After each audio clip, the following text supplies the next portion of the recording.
સિયાદી. અરે જીનલ હા તું ક્યારે આવી? બસ. પણ જીનલ તું કેમ અહીંયા અચાનક? શું દીદી તું પણ હું અહીંયા ખાસ કામ માટે આવી છું. હા તો બોલ ને, શું કામ હતું? હું મારા બર્થડે નું ઇન્વિટેશન આપવા આવી છું. ઓ હા જીનલ, હું તો સાવ ભૂલી જ ગઈ કે 5 દિવસ પછી તારો બર્થડે છે નહીં? પણ જો તારે અને જીજુને મારા બર્થડે પાર્ટીમાં આવવાનું જ છે. હા હા પાક્કું, પણ તું થોડી વાર તો બેસ. ચાલ.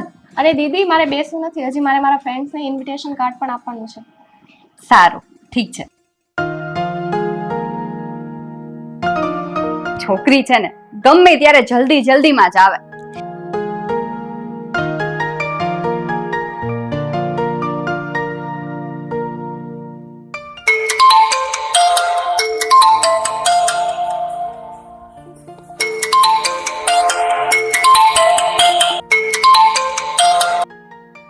હેલો.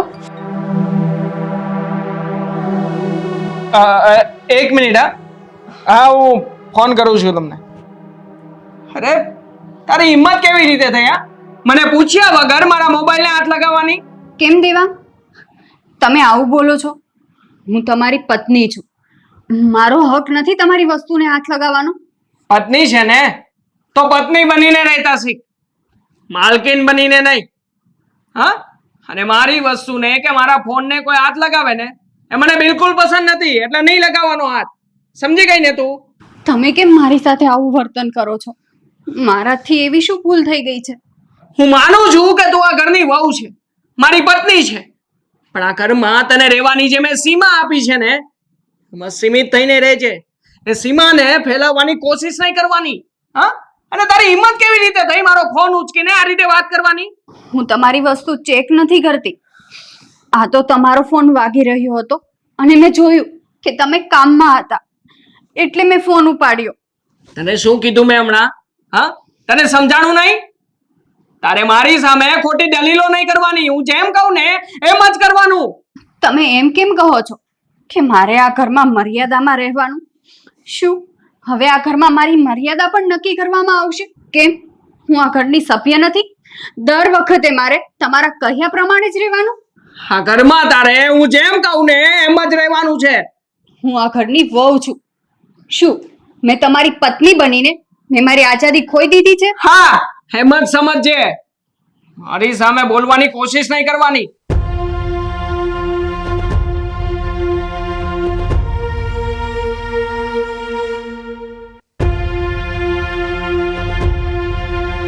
લો, વોલેટ ભૂલી ગયા ને? ઊભા રહો. શું આમ ભાગો છો? આ તમારું પર્સ તો ભૂલી ગયા તમે. લો.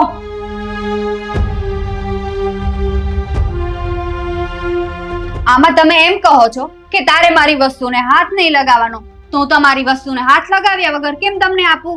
બોલો તો. સિયા, આ હું આ પતિની સામે આટલા ઊંચા અવાજથી વાત કરાય?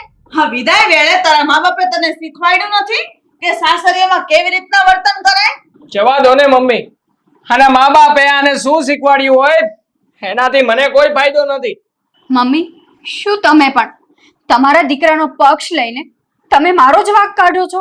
હા, તો આટલા ઊંચા અવાજે બોલશો તો બહારના લોકો સાંભળશે, એ શું કહેશે કે આના ઘરમાં એની વહુ એની સામે ઊંચા અવાજથી વાત કરે છે? હા, તારા લીધે અમારા ઘરની આબરૂ શું રહેશે? પણ મમ્મી. બસ ને. હા મમ્મી, તમે સિયાને એ પણ સમજાવી દેજો કે મને પૂછ્યા વગર મારી વસ્તુને હાથ પણ ના લગાડે.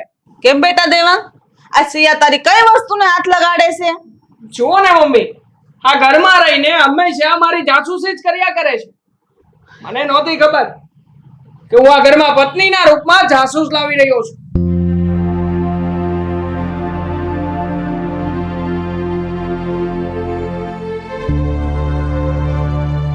આવું હું સાંભળું છું? તું દેવાંગની જાસૂસી કરશો? રામ રામ રામ. કોઈ પત્ની કોઈ એના પતિ હારે આવું કરતી હશે? હે ભગવાન. મમ્મી, તમે પણ એક સ્ત્રી છો, તો શું કામ તમે મારું આવું બોલો છો? હું દેવાંગની કઈ જાસૂસી નથી કરતી, અને એવું જ કઈ હોય તો એ શું કામ ને મારાથી ફોન અને પર્સ છુપાવીને રાખે છે? પણ તારે એ જાણે શું કરવું છે કે એના પર્સમાં ને એના ફોનમાં ઈ હું રાખે છે? તારા કામથી કામ રાખ ને. કેમ મમ્મી, દેવાંગ પર કે એની વસ્તુ પર મારો કોઈ હક નથી? શું આ ઘરમાં મારી મર્યાદા નક્કી કરવામાં આવશે? હજી હું લગ્ન કરીને આવી, આ ઘરમાં મારા 2 વર્ષ જ થયા છે, અને શું આ ઘરમાં મારે તમે કહો એમ જ રહેવાનું? ગુલામ થઈને? હું આ ઘરની ગુલામ નહીં, પણ આ ઘરની વહુ છું.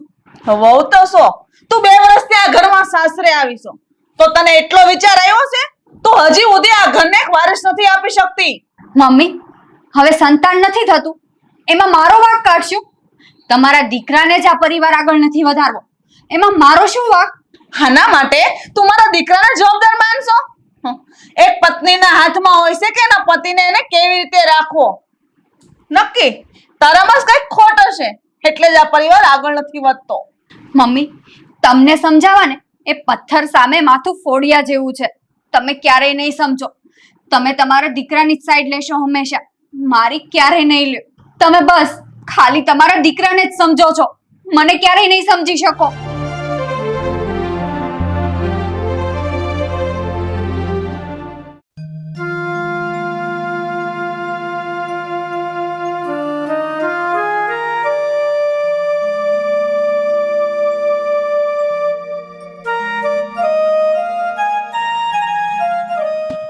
આવી ગયો તમે?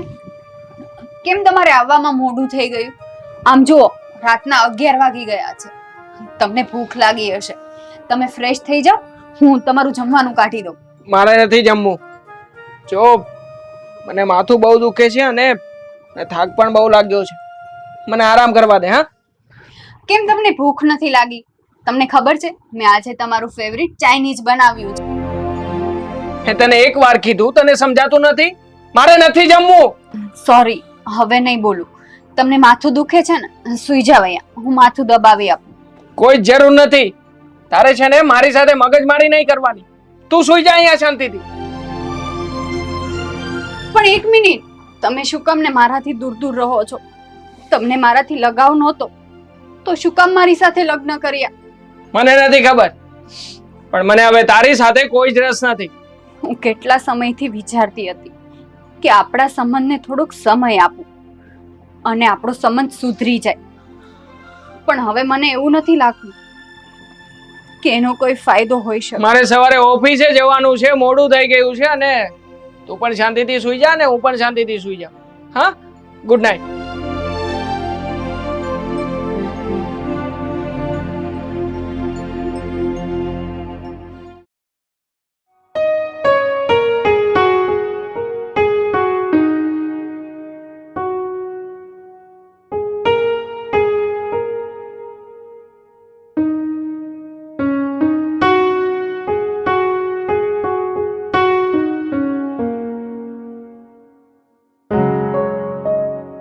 લીવો, હા તે તારી કેવી હાલત કરી નાખી છે.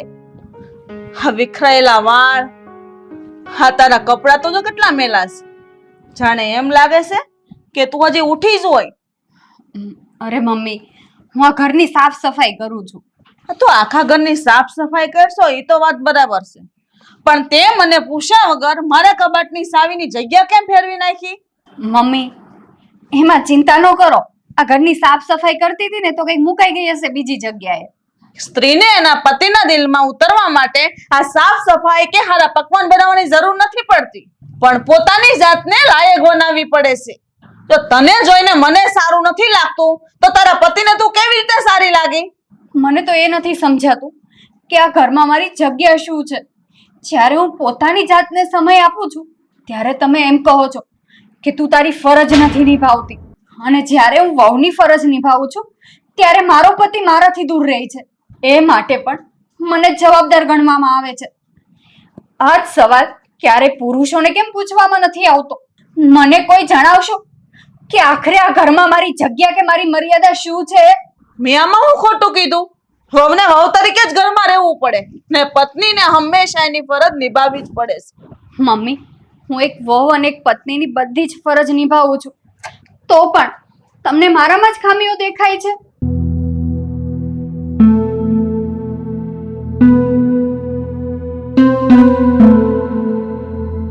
હર્ષા, આ જ્યારે ઘરની વહુ આંસુડા પાડતી હોય ને તો એ ઘરમાં કોઈ દિવસ લક્ષ્મીનો વાસ થાય જ નહીં.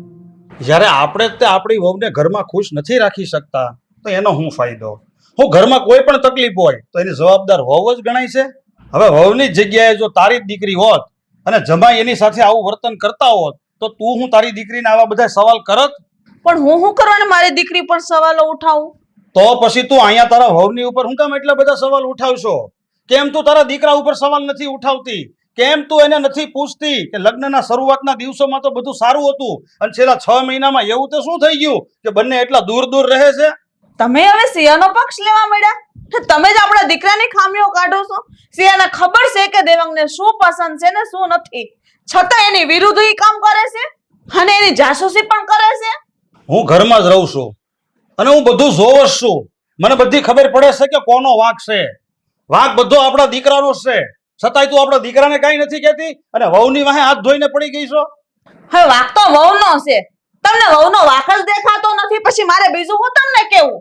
મને તો એ નથી સમજાતું કે સાસરિયામાં વહુની ઇજ્જતની ગેરંટી લેવા વાળું કોઈ નથી હોતું. તારો છોકરો ખોટું કરે છે અને તને વહુમાં ખામી દેખાય છે. અરે જરાક આંખું ઉઘાડીને જો. આ છેલ્લા 6 મહિનાથી દેવાંગ આપણી સામે નજર સોરીને રહે છે અને તું શું કે વહુની મર્યાદા નક્કી કરીને બેઠી છો? અરે એક પત્ની પોતાના પતિની વસ્તુને હાથ લગાડે તો એમાં એને કયો મોટો ગુનો કરી નાખ્યો છે? પણ તમે શું કરવાનું આટલું બધું બોલો છો? દેવાંગે એને એકવાર વસ્તુ અડવાની ના પાડી છે તો પછી એને વસ્તુ ન અડાય ને. અરે પણ જ્યારે એક સ્ત્રીને બીજી સ્ત્રીની ભાવના ના સમજી શકાય તો દુનિયામાં બીજું એવું કોઈ વ્યક્તિ નથી કે જે સ્ત્રીની મદદ કરી શકે. આનાથી વિશેષ તો હું તને બીજું શું કહેવું?